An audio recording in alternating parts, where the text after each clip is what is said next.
Bonsoir, bonsoir et bonne fête à tous. Le temps passe très vite et c'est de nouveau la fête et on a toujours des sujets variés concernant la fête. Aujourd'hui, nous allons aborder un thème relatif au tourisme. Ce sont les grandes vacances. Ça va beaucoup mieux au niveau de la pandémie et donc il est temps vraiment de se changer les idées, d'avoir du temps à passer en famille, entre amis, mais tout en gardant les mesures préventives toujours et tout en se rappelant que la pandémie est là quelque part. Aujourd'hui, nous allons parler du tourisme en Égypte, de la reprise du tourisme russe, les vols russes, de toutes les perspectives touristiques. Et nous avons le plaisir d'avoir avec nous Madame Nadia Khalil, guide touristique. Madame Nadia Khalil, bonsoir et bienvenue avec nous. Bonsoir. Merci. Alors voilà, nous fêtons avec une bonne nouvelle, celle de la reprise des vols russes. Les sanctions ont été levées et finalement les Russes vont venir en Égypte. Dans quelle mesure est-ce que ces vols ont repris ou est-ce que c'est en mesure toujours de reprise? C'est en mesure de reprise parce que jusqu'à maintenant, ça n'a pas été effectué, nous allons dire. Grand espoir pour le mois d'octobre, début de la saison touristique, que ça va reprendre et ça va commencer, Inch'Allah. Et donc, les Russes vont particulièrement à Hurghada, c'est ça? Hurghada et Sharm el-Sheikh, les stations balnéaires essentiellement. Donc, Sharm el-Sheikh, Hurghada. Hurghada, peut-être un peu plus, mais Sharm el-Sheikh aussi, il dépendait énormément du tourisme russe. Et donc, après de longues périodes de calme, au moment où le tourisme était en berne, certainement c'est une excellente nouvelle pour tous ceux qui travaillent dans ce secteur à Hurghada et Sharm el-Sheikh. Est-ce qu'il y a des démarches à entreprendre pour se préparer à cette reprise? Disons, il y a quelque temps, parce que on s'attendait à ce que ça va reprendre. Et déjà, les propriétaires d'hôtels, les responsables, disons, du tourisme, ils se préparaient pour ce retour. Et les hôtels ont repris petit à petit, bien sûr, d'abord le personnel, qui beaucoup d'entre eux ont été liquidés. Je pense qu'ils sont prêts. Les démarches sont déjà prêtes. Et pour les restaurants, les cafés, tout ça? Pareil. Et les hôtels? Dans les hôtels, il doit y avoir certainement des mesures préventives parce que c'est quand même la pandémie. Donc, quelles sont les mesures entreprises par les hôtels? Elles sont déjà appliquées. Ça fait depuis qu'ils ont repris, disons, l'accueil des touristes, des visiteurs en général, les mesures ont été prises. Le personnel, bien sûr, vacciné, surtout à Hurghada, tout le personnel hôtelier et ceux qui travaillent dans le tourisme, qui sont en rapport avec le tourisme, ils ont été vaccinés. Les espaces sont respectés, disons, les espaces entre le personnel, les clients eux-mêmes en s'installant autour des tables et tout cela. Les règlements qui ont été imposés par le ministère du Tourisme, on les a appliqués, on les respecte. Donc ils sont prêts après une longue période. Ils sont prêts. Déjà, ils ont repris tout doucement. C'est vrai qu'au début c'était 25%, ensuite ils ont pris 50%. Ça marche pas mal. Et puis, en fait, il y a des touristes qui viennent pour avoir des vacances dans un climat de relaxation, mais il y en a qui viennent pour les sports qui sont pratiqués dans les stations balnéaires. Est-ce que ces activités sont là? C'est sûr. Dès qu'il y aura un touriste, ça va reprendre. Mais je vais vous dire une chose. J'étais à Sharm el-Sheikh il y a plus d'un mois. Et bon, il y avait un peu de touristes, pas beaucoup, mais il y en avait un peu. Et les activités étaient respectées. Je voyais un peu les gens dans l'eau, pratiquant du sport, ils font des exercices. Les sports nautiques, c'est vrai qu'ils ne sont pas au même rythme qu'autrefois, mais ça n'a pas arrêté. Ça va. Et ça va reprendre parce que la plongée, c'est splendide à Sharm el-Sheikh et puis de l'autre côté à Marsa Alam. Il y a aussi tout ce qui est snorkeling, parasailing, enfin. Tous les sports des choses nautiques, tous les sports nautiques. Qui manquent à tout le monde. Eh bien, nous avons un tour à faire concernant les différents aspects et les différentes perspectives du tourisme en Égypte. À tout de suite. La République arabe d'Égypte s'est félicitée de la levée des restrictions des vols charters de et vers l'Égypte, un décret qui a été pris par la présidence russe. Dans un communiqué publié par le ministère des Affaires étrangères, l'Égypte a fait part de son souhait d'un rétablissement sans délai du tourisme russe à destination des stations balnéaires égyptiennes afin de promouvoir la coopération égypto-russe en matière de tourisme à la lumière des gestes barrières observés par le gouvernement égyptien pour endiguer le coronavirus. L'Égypte a souligné que le décret russe reflétait la robustesse des relations égypto-russes qui sont en progrès constant dans tous les domaines. L'afflux des touristes de plusieurs pays du monde vers les destinations touristiques égyptiennes et particulièrement Hurghada confirme la réussite de l'Égypte à surmonter les défis économiques dont souffre le monde durant la dernière période, a déclaré le gouverneur de la mer Rouge, Amr Hanafi. Il prononçait une allocution au Forum des présidents des départements des banques arabes de gestion des dangers en 2021, tenu par l'Union des banques arabes à Hurghada, sous le parrainage de la Banque centrale d'Égypte. Le gouverneur a salué le rôle du secteur bancaire égyptien face à la crise du coronavirus, lequel a réussi, via des politiques créatives adoptées par la BCE, à être un facteur décisif dans le soutien à l'économie nationale de façon remarquable. La tenue de ce forum à Hurghada montre au monde que le gouvernement égyptien avait réussi à faire face à la crise de la pandémie du coronavirus et montre aussi les bonnes mesures de prévention prises par les autorités égyptiennes, soucieuses de renforcer le mouvement touristique et de rassurer la sécurité pour les touristes.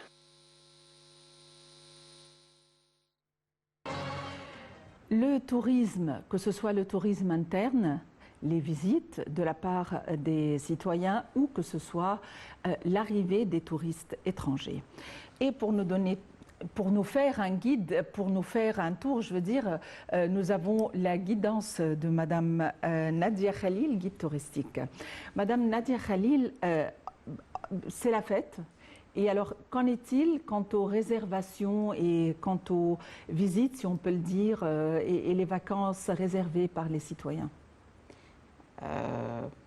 Il y a une demande, bien sûr. Les vacances, tout le monde aime voyager, se déplacer sur la côte essentiellement. Nous sommes en été, donc ils cherchent toujours la plage.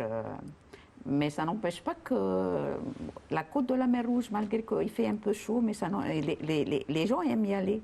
Et je suppose que les réservations sont à 100%, de la capacité bien sûr autorisée. Est-ce que les prix sont affectés étant donné qu'après une longue ou un long arrêt, il y a vraiment une grande demande? J'ai appris que dans des pays occidentaux, certains pays précisément comme en Angleterre par exemple, les prix sont alarmants étant donné que les gens vraiment n'en peuvent plus, ils veulent partir en vacances pour l'été et évidemment les hôteliers en ont profité. Et cependant, les gens continuent de payer parce que ça fait 2 ans à peu près qu'ils n'ont pas bougé de chez eux. Est-ce qu'ici c'est la même chose étant donné qu'on n'avait vraiment pas une fermeture complète? Parce que en Angleterre, par exemple, c'était vraiment un complete lockdown, comme ils le disent. Mais là, en Égypte, il y avait quand même une certaine liberté. Est-ce que ceci a affecté les prix?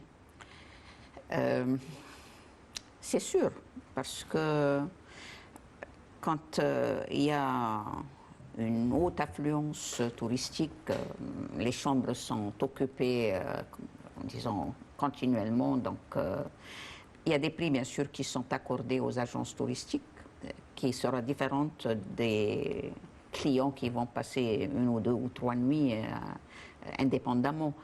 Mais ça n'empêche pas que, vu la crise, les hôtels font des offres, certains sites sur l'Internet ils font des offres, et ça encourage beaucoup, bien sûr, à aller passer leurs vacances dans les hôtels. Pour le tourisme, leurs prix sont, disons, un peu spéciaux parce que c'est des accords qu'ils font avec les agences selon l'occupation qui est faite tout le long de l'année ou à une certaine période de l'année, ainsi de suite. Donc, c'est incomparable, disons, les prix qui sont accordés à un touriste qui vient à travers une agence de voyage et un touriste qui vient indépendamment.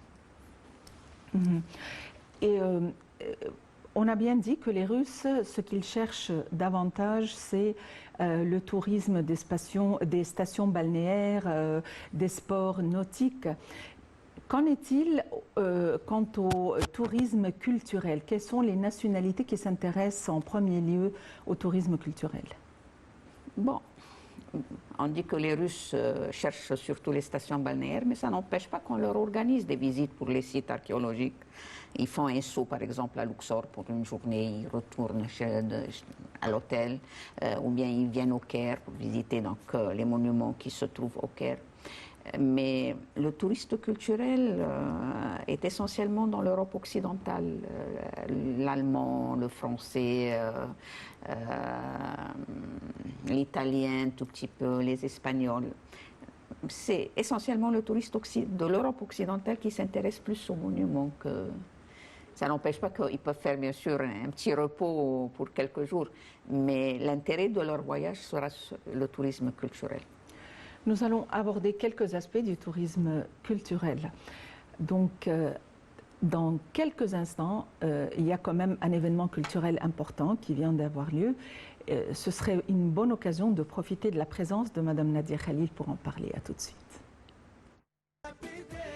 Eh bien, le tourisme culturel en général, le tourisme culturel qui nous intéresse, nous, en tant qu'Égyptiens, qui intéresse aussi les visiteurs, enfin les touristes, mais disons qu'il y a toujours un penchant.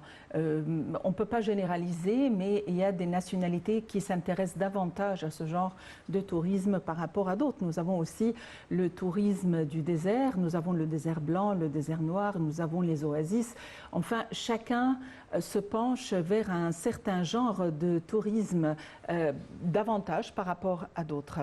Madame Nadia Khalil, en ce qui concerne le tourisme touristique, le tourisme culturel, je veux dire le tourisme touristique, le tourisme culturel, récemment, il y avait un événement qui a attiré notre attention, celui du transfert de la barque de Khéops ou du navire de Khéops, qui fait 40 mètres de long. Quelle est l'importance historique qu'a ce navire ou cette barque? Cette barque, dont certains disent la barque solaire aussi, vu les conceptions, disons, des anciens Égyptiens, leurs croyances, qui voyaient que l'âme du défunt avait besoin d'un moyen de déplacement dans l'autre monde. Et étant donné qu'il rejoint le soleil, donc il se déplacera suivant le soleil à travers le ciel dans son bateau ou sa barque. Ce bateau qui a été récupéré de la fosse en 1954, en remontant les pièces, ils ont remarqué qu'il y avait des marques laissées sur le bois par les cordes qui les attachaient. Donc preuve que ce bateau a été mouillé ou le bois a été mis sur l'eau. Et là, il y a une... Vous savez, étant donné qu'il n'y a pas d'écrit, il n'y a rien qui affirme le rôle, alors des hypothèses. Bon, les conceptions, on voit que ça pourrait être la barque solaire, mais cette situation du bois mouillé laisse supposer que ça aurait pu servir lors des funérailles, au déplacement de la momie, du cortège funèbre, et qui probablement, après les cérémonies, on les démontait et ils les enterraient à côté de la pyramide. Et il n'est pas seul, il devait en avoir 5 à l'origine. On en a récupéré 2. Il y a 3 fosses qui ont été trouvées béantes, donc vides. Et les 2 qui étaient au sud de la pyramide de Khéops, c'est celles qui étaient encore occupées par leur vaisseau. La première qui a été retirée en 1954, celle qui a été exposée jusqu'à il y a quelques mois dans son musée qui était derrière la pyramide de Khéops, et la seconde qui n'a jamais été exposée au public parce qu'elle a été retirée de la fosse par une expédition japonaise et elle a été déplacée directement au Grand Musée où elle sera remontée là-bas. Et la première qui était exposée derrière la pyramide va la rejoindre dans le Grand Musée. Alors donc, c'était pour des convictions religieuses ou des convictions spirituelles, si on peut le dire, que ces barques ont été conçues. C'est la barque solaire ou funéraire aussi. Mais ce n'était pas une barque utilisée pour des motifs de voyage ou de guerre ou autre. Non. Guerre dans l'Ancien Empire, le temps où Khéops, disons, a régné à la 4e dynastie, nous sommes dans l'Ancien Empire, l'Égypte ne connaissait pas encore ces guerres maritimes, nous allons dire, ça viendra beaucoup plus tard, vers le XIe siècle, avant notre ère, avant Jésus-Christ. C'était essentiellement, on sait très bien que pour les Égyptiens, le Nil, c'était la seule voie qu'ils empruntaient. Donc, pour leur déplacement, ils avaient besoin d'une embarcation quelconque. Même cette utilisation d'un bateau pour se déplacer s'est transmise dans la croyance des anciens Égyptiens. Ils voyaient que le soleil se déplaçait dans le ciel sur un bateau. Il avait une barque solaire diurne et une barque solaire nocturne. Donc, c'est un besoin spirituel, comme vous l'avez dit. Et en même temps, c'est une utilisation du quotidien. Mais celle qui a été trouvée derrière la pyramide de Khéops, alors là vraiment, on a soit pour le déplacement de l'âme dans l'autre monde, soit ayant servi lors des funérailles. Et quelle est la raison pour laquelle elle a été transférée au Grand Musée ? Probablement pour que les deux soient exposés, celle-là et celle qui était encore dans la fosse, pour que les deux soient exposés en même temps, puisque la présence de ce bateau, même si quand il était in situ, il a été exposé sur place, sur la fosse où on l'a récupéré, mais le bâtiment qui l'a renfermé choquait. On disait, mais scellé ce bâtiment qui se trouve là derrière la pyramide, ça gâche un peu le paysage. Donc probablement c'est aussi pour cette raison que là vraiment on veut le site pour les pyramides, son bâtiment moderne, son construction qui n'est pas, disons, apte à ce lieu-là. Enfin, c'est une civilisation qui avait sa philosophie et sa sagesse, mais on dit toujours que c'était plutôt une culture, une civilisation, celle des anciens Égyptiens, qui était plutôt préoccupée par l'au-delà et par la vie éternelle. Donc c'était plutôt une culture de mort, de l'au-delà, pour lesquels ce n'était pas une mort ou un décès, mais une autre vie, le passage vers une vie réelle. Est-ce que c'est la raison pour laquelle nous trouvons des temples, nous trouvons des pyramides, nous trouvons des tombes, mais on n'a pas vraiment trouvé de maisons, de châteaux? Bon, c'est peut-être logique. On sait très bien que cette vie terrestre est passagère, et c'est ce que les Égyptiens y croyaient. C'est temporaire, c'est pour quelque temps. Mais la vie éternelle, c'est dans l'au-delà, dans l'autre monde. Et ils se préparaient durant tout leur vivant pour cette vie éternelle. Donc, le grand intérêt que portait l'Égyptien à sa mort se manifeste par la construction de leurs tombes. Bon, les rois, bien sûr, les premiers ont fait des pyramides. Ensuite, on a vu les hypogées qui ont été creusés dans la vallée des rois. Ces monuments, c'est la demeure éternelle de l'âme. C'est ainsi qu'ils désignaient leurs tombes. Donc, on comprend qu'elles devaient être éternelles et ils les construisaient avec des matériaux qui devaient être résistants. Donc, ils ont utilisé essentiellement la pierre. Leur vie terrestre, je disais passagère, donc pas d'intérêt, pas de grand intérêt. Ils utilisaient des matériaux qui sont usables, la brique crue, les matières légères, du bois, des roseaux, des nattes, ainsi de suite. Même quelle que soit l'importance de cette demeure, pour un roi par exemple, un palais, il était construit avec de la brique crue, il n'avait pas grande importance, mais sa tombe était beaucoup plus importante. Ils se préparaient pour leur mort comme s'ils allaient vivre ils le croyaient, ils allaient vivre éternellement dans l'autre monde, donc ils équipaient leur tombe avec tout ce qu'il sera nécessaire pour cette survie.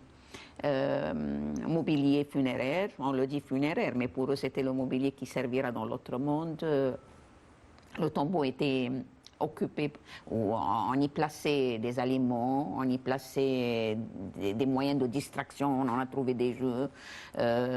Toute leur activité terrestre, ils se voyaient la répéter dans l'autre monde, donc le tombeau était équipé dans ce but-là.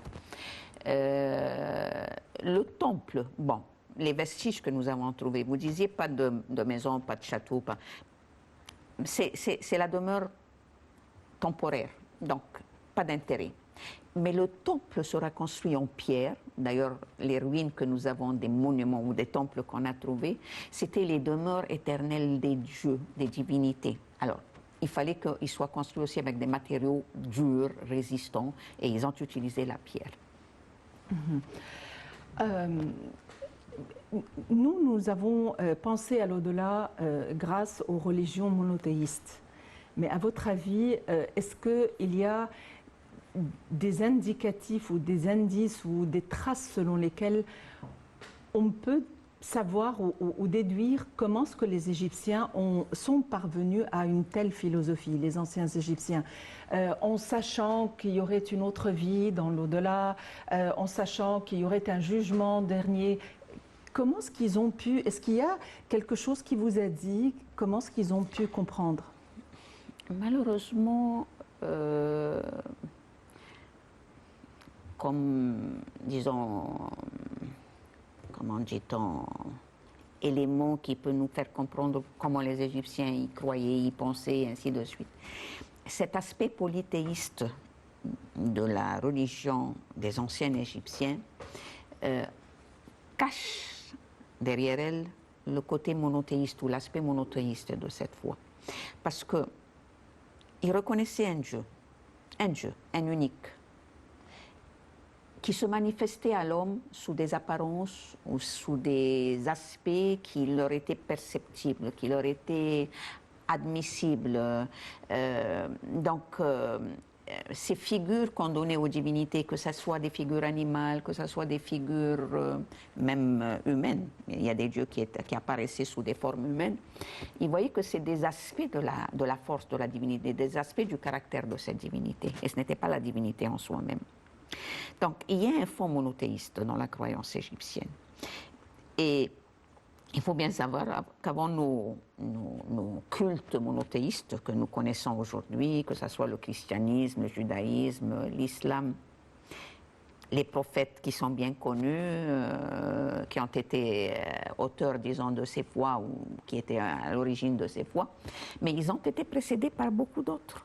Et probablement, ces autres ont dû vivre à un certain temps et probablement ils ont eu une influence sur la population qui existait à leur époque.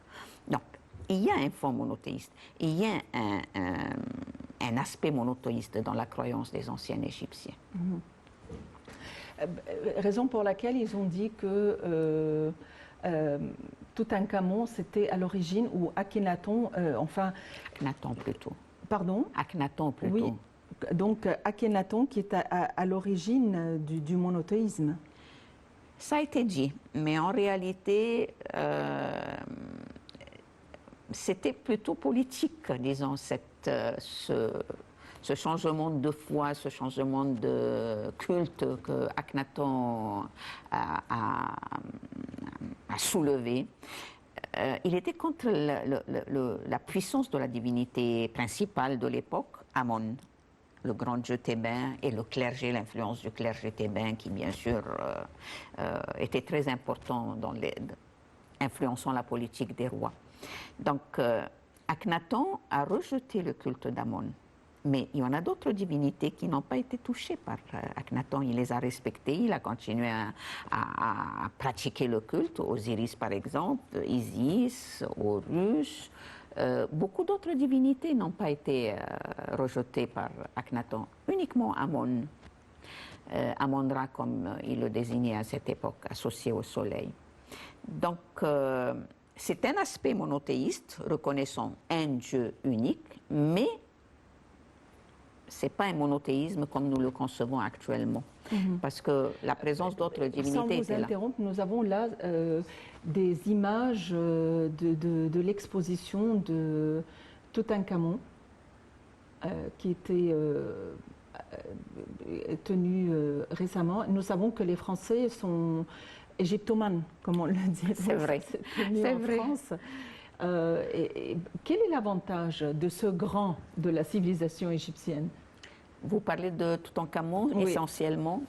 L'importance de ce roi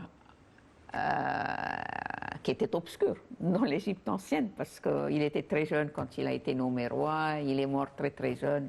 Mais l'importance qu'il a acquis, c'est la découverte de sa tombe intacte. C'est la seule tombe royale qu'on a trouvée dans la vallée des rois intacte jusqu'aujourd'hui. Donc, à penser qu'on a eu tant de richesses, tant de trésors dans une si petite tombe, pour un roi qui n'était pas parmi les grands du pays. Et là, on réfléchit, qu'est-ce qu'il pouvait y avoir dans les tombeaux des grands souverains, comme un Ramsès par exemple, comme les Toutmosis. C'est essentiellement le trésor de la tombe de Toutankhamon qui a fait cette publicité à ce souverain. Et est-ce que, enfin, un roi qui est mort jeune, est-ce qu'il y avait à l'époque quand même des restrictions au niveau de l'âge, au niveau de l'âge auquel il pouvait accéder au trône? Non, il n'y avait pas de restriction. Dès que le père mourait, s'il avait un fils mâle, il accédait au trône, quel que soit son âge. Nous avons des cas où la maman était régente pour un certain temps, mais il y en a d'autres qui ont été nommés rois très très jeunes. Toutankhamon, il avait 9 ans quand il a été nommé roi. Toutmosis III, il avait presque 7 ans quand le père est mort. Mais bon, il était sous la régence de sa tante Hatshepsut, mais c'est-à-dire l'âge n'avait pas de réserve. Et il est décédé à peu près à quel âge? Toutankhamon, il n'avait pas ses 20 ans quand il est mort. Est-ce qu'il a eu le temps de faire quelque chose durant ces quelques années? Comme je vous ai dit, Toutankhamon, son règne n'est pas parmi les grands du pays, mais l'événement le plus important qui a eu lieu sous le règne de Toutankhamon, c'est son retour au culte du dieu Amon. Il a renoncé au culte de son père Akhenaton, rejetant Aton. Il a changé même son nom. Le vrai nom de ce souverain, c'est Toutankhaton, l'image vivante d'Aton, qui deviendra Toutankhamon, l'image vivante d'Amon, quand il va restituer le culte du dieu Amon, et le retour vers l'ancienne capitale, la ville de Thèbes, abandonnant Akhenaton, l'horizon d'Aton, qui est l'Amarna comme nous la connaissons maintenant. D'accord. Donc, est-ce qu'il avait des raisons qui ont été connues pour ces changements, ou c'était juste une manière de s'affirmer à un âge jeune? Non. Sûrement il y avait des raisons, parce que Akhenaton, quand il a rejeté le culte d'Amon pour adopter le culte d'Aton, il s'est vu comme étant le prophète de ce dieu. Il a négligé, nous allons dire, la politique des ancêtres, qui était essentiellement une politique, je ne vais pas dire guerrière, mais militaire, parce que depuis l'invasion des Hyksos, les Égyptiens ont vu que le meilleur moyen pour se défendre, c'était rejeter leurs frontières plus en arrière, à l'extérieur. Alors, il y a eu les conquêtes vers le Proche-Orient, vers la Nubie dans le sud, la soumission des territoires à l'empire égyptien qui deviendra un très grand empire. Akhenaton, quand il a commencé vraiment son règne, l'Égypte était à son apogée, politiquement, culturellement, artistiquement, tout ce qu'on peut dire. Et là, on voit ce roi se jeter totalement dans sa croyance, dans sa pratique religieuse. Il a composé un hymne en l'honneur de son dieu Aton. Sûrement, ça a suscité le mécontentement des militaires, du clergé, surtout le clergé thébain, et y compris qu'il y avait des grandes puissances qui commençaient à naître dans le Proche-Orient et qui commençaient à menacer l'Empire égyptien. Et ils ont commencé donc à causer des ennuis vers les pays qui étaient soumis à l'État égyptien. Et quand les vassaux d'Égypte envoyaient réclamant le secours du souverain égyptien, Akhenaton ne répondait pas. Alors, ça se comprend qu'au bout d'un moment, ça ne pouvait pas aller, ça ne pouvait pas continuer. Il y avait des grandes menaces qui menaçaient le pays et le roi n'était pas là. Quel était le point faible de la civilisation égyptienne ancienne? Le point faible, c'est un peu difficile de le dire. Je vais vous dire pourquoi. Parce que une civilisation aussi grandiose, une civilisation aussi puissante au niveau de l'éducation, de l'enseignement, de la science, des innovations, du pouvoir et matériellement aussi, apparemment, il n'avait pas autant de difficultés financières. Enfin, ils avaient le Nil et c'était un pays qui était très riche.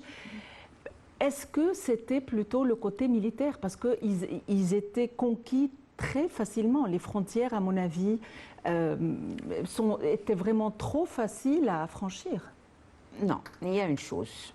Comme tout le monde le sait, et c'est une logique, les civilisations atteignent un apogée et la décadence commence.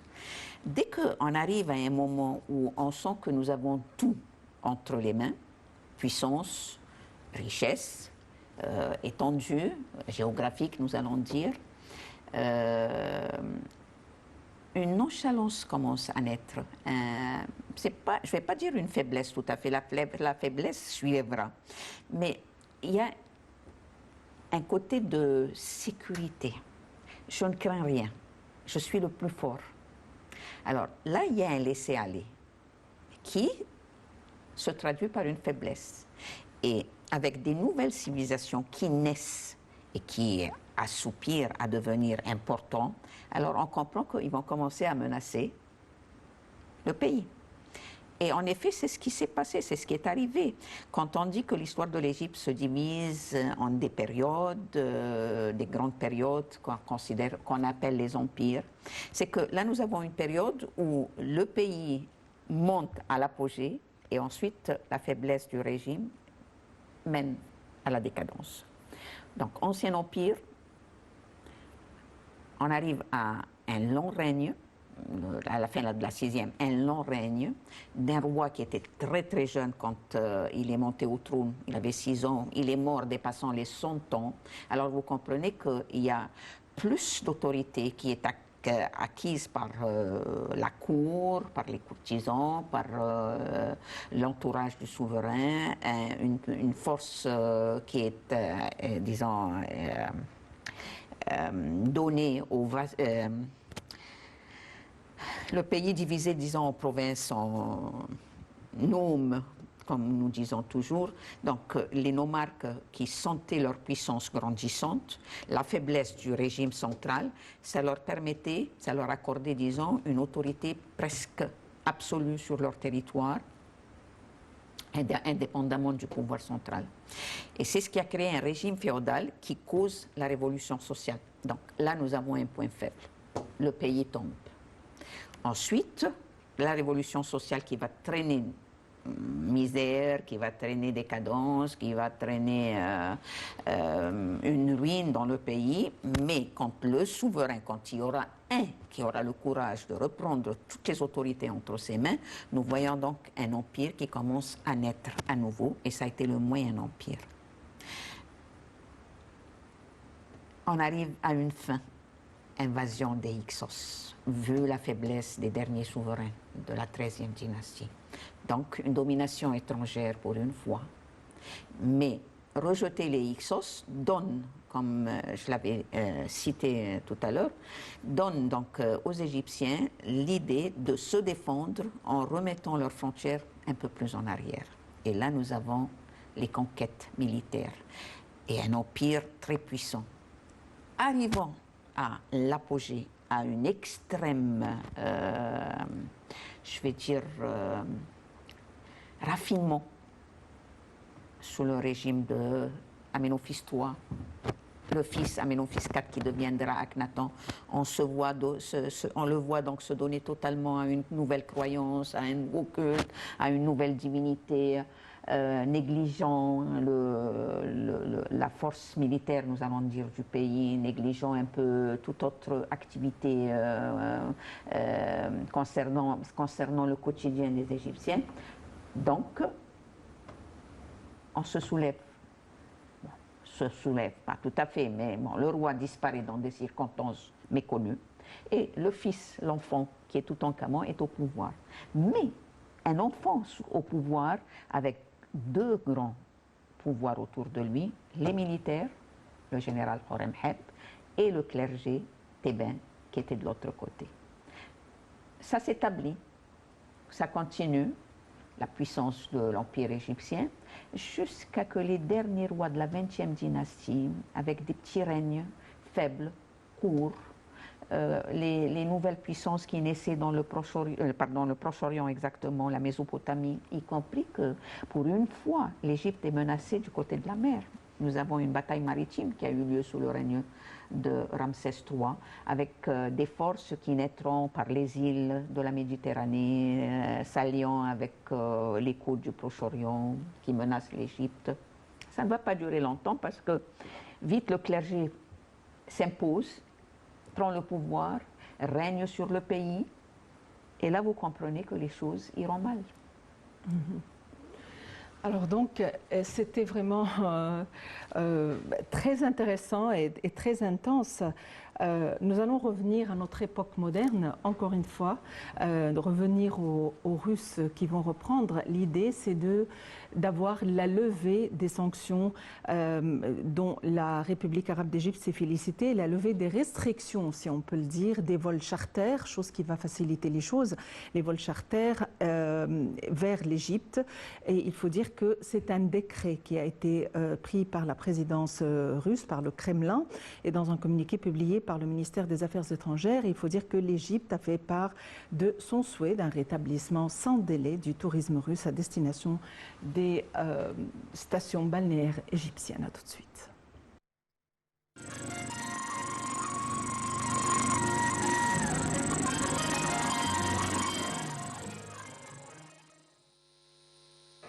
L'Égypte et la Russie ont décidé de relancer tous les vols aériens desservant plusieurs métropoles des deux pays.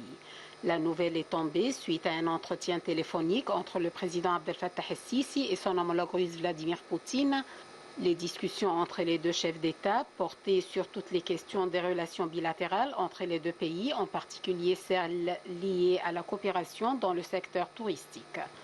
Il a été convenu pendant l'entretien de reprendre totalement le trafic aérien entre les aéroports des deux pays, y compris notamment du côté égyptien, les villes d'Hurghada et de Sharm el-Sheikh, dans le cadre d'une coopération fructueuse entre les deux pays. Les deux parties sont dans ce contexte basées sur les normes de sécurité et de confort fournies par les aéroports égyptiens par rapport aux destinations touristiques. Le président de la République s'est félicité de la reprise du trafic aérien entre les deux pays, exprimant son aspiration à ce que cette décision représente un élan efficace pour faire progresser davantage les relations bilatérales entre le Caire et Moscou et renforcer la circulation des personnes et des délégations touristiques réciproques entre les deux pays, a rapporté le porte-parole de la présidence. Selon lui, le président russe avait pour sa part exprimé la volonté de son pays de renforcer les divers aspects des relations bilatérales étroites avec l'Égypte, saluant le partenariat élargi entre les deux pays amis et les réalisations tangibles de l'Égypte dans les domaines du développement économique et social, en établissant de grands projets nationaux, en améliorant le climat d'investissement et en développant les infrastructures. Le président Poutine a aussi souligné que la Russie comptait sur le rôle central de l'Égypte pour stabiliser l'ensemble de son environnement régional, a indiqué le porte-parole de la présidence de la République.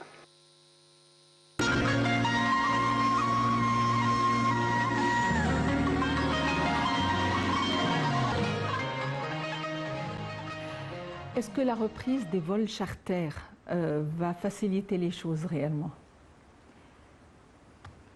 Disons que ça va faciliter, pas tout à fait faciliter, mais c'est une reprise du tourisme avec lequel certaines régions de l'Égypte, parlons essentiellement des stations balnéaires, vont reprendre de nouveau vie. Les touristes russes étaient les plus nombreux à aborder, disons, ces deux régions, Hurghada et Sharm el-Sheikh. Donc, ils vivaient, je ne vais pas dire les habitants de la ville, mais disons ceux qui sont dans le domaine touristique vivaient vraiment sur le tourisme russe. Les hôtels étaient pleins, tous ceux qui sont dans le domaine touristique avaient affaire. Il y avait une vie, il y avait comment dit-on? Mais on est ouvert à tout genre de touristes, enfin à toutes les nationalités. C'est sûr, mais ils étaient très nombreux. C'était la masse touristique, les Russes. Alors vous comprenez, une fois qu'il n'y a pas de Russes, il n'y a pas de touristes russes, ils souffrent. Mais je sais que les Allemands aiment aussi Marsa Alam, les Français aiment le Caire et la culture, Luxor et Aswan. Ils ne sont pas aussi nombreux. Le tourisme russe, c'était des masses touristiques. Ils remplissaient les hôtels. Le long de l'année, été comme hiver. Mais quel genre de touristes? Excusez-moi de vous interrompre. Est-ce que ce sont et quel genre d'hôtels aussi? Est-ce que ce sont les touristes qui sont dans les hôtels 5 étoiles, dans les hôtels moins chers, qui viennent avec comment dire, des packages, comme on le dit toujours? Enfin, quel genre de touristes est là, ou les touristes qui sont en masse? Bon, ils viennent en package, ça c'est vrai. Mais tout genre d'hôtel était rempli par des touristes russes. Vous avez toutes les catégories des hôtels, les 5 étoiles, les 4 étoiles, ils étaient occupés par des touristes russes. Ils étaient très nombreux. Ça, c'est vrai, on ne peut pas le nier. Mais je disais tout à l'heure qu'il vient en package. Il est pris en charge de tout. Il mange, il boit, tout est gratuit pour lui. Il paye un voyage qui est très bon marché, à comparer bien sûr avec d'autres nationalités. Il y a d'autres nationalités qui payent beaucoup plus cher. Mais là, c'était à cause de la masse, du grand nombre qui occupait les hôtels. Bien sûr, un touriste français ou allemand ou américain ou quoi que ce soit, il dépense beaucoup plus que le touriste russe. Mais ils ne sont pas aussi nombreux que les touristes russes. Les touristes russes viennent, ils se logent dans l'hôtel qui est soit à Sharm el-Sheikh, soit à Hurghada, mais ils se déplacent. Il peut faire un jour à Luxor, il peut faire un jour au Caire, il peut se déplacer tout autour de là où il rouge. Donc il fait quand même travailler, disons, d'autres régions. Ils ne sont pas saisonniers. Ils viennent en été comme en hiver. Mais les autres touristes sont saisonniers, essentiellement. D'ailleurs, on dit toujours la saison touristique en Égypte commence au mois d'octobre jusqu'au mois de mai. Est-ce qu'il y a déjà des réservations pour le mois d'octobre de la part des touristes en général? Je ne peux pas le savoir, franchement. Il faut voir avec les hôtels, bien sûr. Mais il y a un grand espoir que ça va reprendre en octobre. Et est-ce qu'il y a un espoir de reprendre aussi vice-versa, que les Égyptiens puissent partir aussi? Les Égyptiens partent. Je peux vous dire que les Égyptiens partent. Il y a beaucoup d'Égyptiens qui sont déjà partis. C'est pas tellement ouvert, il y a beaucoup de restrictions. Dans les pays qui admettent. Je connais des amis qui étaient en Russie il y a quelques mois, 2 mois, 3 mois. C'est réciproque. Le tourisme a repris réciproquement entre l'Égypte et la Russie. De retour à l'Égypte ancienne, quel est d'après vous le roi qui était vraiment le roi ou le monarque le plus puissant de cet empire grandiose? Parlons du roi le plus puissant pour l'empire, c'était Toutmosis III. C'est d'ailleurs le fondateur de cet empire égyptien. Il a régné assez longtemps. Je vous l'ai dit, là, en parlant des rois, il est monté au trône, il avait 7 ans. La régence de la tante, qui va le mettre de côté au bout d'un moment pour qu'elle règne toute seule sur le pays. Et quand elle est morte, Hatshepsut, tante et belle-mère de Toutankhamon, de Toutmosis III, qu'est-ce que je raconte? Oui, Toutmosis III, il reprend son pouvoir. Et il va régner pendant 33 ans, seul. Il mène 17 campagnes en Asie, en parlant de l'Asie, c'est le Proche-Orient, et en Nubie. 4 dans le sud, et les 13 autres sont dans le sud. C'est lui qui a étendu les frontières égyptiennes à son maximum, depuis l'Euphrate au nord de la Syrie jusqu'à la 4e cataracte du Nil, dans le Soudan. C'était vraiment le grand roi. Mais le mégalomane Ramsès II, qui maintenant on entend plus le nom de Ramsès II que Toutmose III, parce que Ramsès II a hérité d'un empire qui était déjà puissant, qui était déjà grand, étendu, et il aimait se faire grand. Donc, les grands monuments qui nous restent jusqu'aujourd'hui sont au nom de Ramsès II, dont bien sûr le plus célèbre, Abou Simbel. Justement, j'allais vous poser la question, pourquoi est-ce que c'est lui qui est le plus fameux, qui a le plus de renommée, alors que le plus puissant d'après vous, c'est Toutmose III? Toutmose III était le fondateur. Ramsès en profite. Ah, d'accord. Alors, vous comprenez que un empire qui est stable, un empire qui est en paix, un empire qui est riche, ainsi de suite, c'est normal que le roi qui est au pouvoir, surtout qu'il a eu le plus long règne dans tout le pays. Ramsès II a régné pendant 67 ans. Il est mort âgé de 98 ans. Et partout où il est passé en Égypte, il a laissé une trace. Nulle part où on va en Égypte, nulle part, disons, où nous sommes en Égypte, il y a un monument, et il a usurpé beaucoup d'œuvres de ses prédécesseurs. C'était facile d'aller gratter le nom du prédécesseur pour graver le sien. Donc on lui attribue beaucoup de monuments, beaucoup plus que Toutmose III. Très bien. Pour revenir à notre époque moderne, on alterne un tout petit peu. Il faut dire que la reprise du tourisme russe, qui est un tourisme de masse, comme vient de l'indiquer notre éminente invitée, eh bien, il y aura certainement des répercussions économiques. Selon le groupe Goldman Sachs, leader mondial de la banque d'investissement des marchés, des capitaux et de la gestion d'actifs, a indiqué que la reprise du tourisme russe en Égypte consoliderait graduellement les futures ressources en devises étrangères. Évidemment, la devise étrangère est importante quand même. On parle d'histoire, de rêve, on oublie notre vie actuelle, mais il faut aussi un peu penser à l'argent. Voyons les détails dans ce compte rendu.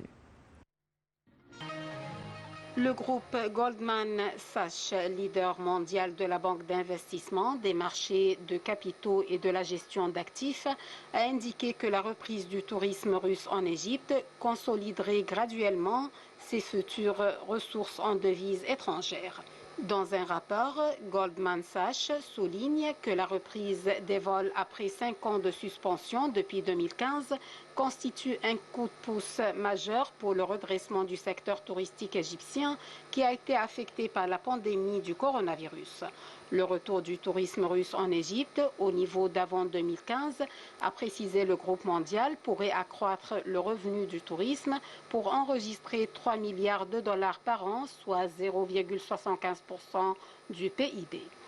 De fait des restrictions liées à la Covid-19, le nombre de touristes arrivant en Égypte a chuté à 3,5 millions en 2020, impactant négativement le secteur. Avec la mise en place de la campagne de vaccination, le gouvernement égyptien table désormais sur une reprise progressive des arrivées. L'Égypte vise entre 6 et 7 milliards de dollars de revenus touristiques en 2021. C'est ce qu'a annoncé la vice-ministre du Tourisme. Selon la responsable, en 2021, le pays devrait recevoir 60% du nombre de visiteurs qu'il avait en 2019. Cette reprise du secteur sera favorisée par la réduction des restrictions liées à la Covid-19. En effet, avec la mise en place de la campagne de vaccination et l'amélioration des relations avec ses partenaires, l'Égypte a annoncé une reprise progressive des activités du tourisme. Par ailleurs, la Russie a annoncé la reprise prochaine des vols directs entre Le Caire et Moscou. Cela devrait permettre d'atteindre l'objectif qui est d'attirer plus d'1 million de touristes russes pendant le reste de l'année 2021. En plus, l'annonce en janvier de la découverte de trésors archéologiques devrait susciter un nouvel engouement pour le tourisme en Égypte. Il faut rappeler que du fait de la pandémie de coronavirus, le pays des pharaons a connu une forte baisse des revenus touristiques. En effet, entre la fermeture des frontières, la suspension des vols et les mesures restrictives, le nombre de touristes est passé de 13,1 millions en 2019 à 3,5 millions en 2020. Cela a entraîné une chute de 70% des revenus en 2020. Notons que les revenus du secteur du tourisme constituent de manière générale près de 15% du PIB égyptien. Et oui, entre le tourisme de la vie moderne et entre le rêve d'il y a des milliers d'années, on est parvenu au terme de notre rencontre. Reste à vous souhaiter encore une fois une excellente fête et je tiens à souhaiter à mon invité, Madame Nadia Khalil, guide touristique, une excellente fête et merci pour les quelques minutes de rêve quand on a été dans la machine à remonter le temps et on a passé en revue quand même quelques aspects de cette civilisation ancienne grandiose. Merci à vous. Merci beaucoup, très bonne fin de soirée et à la prochaine.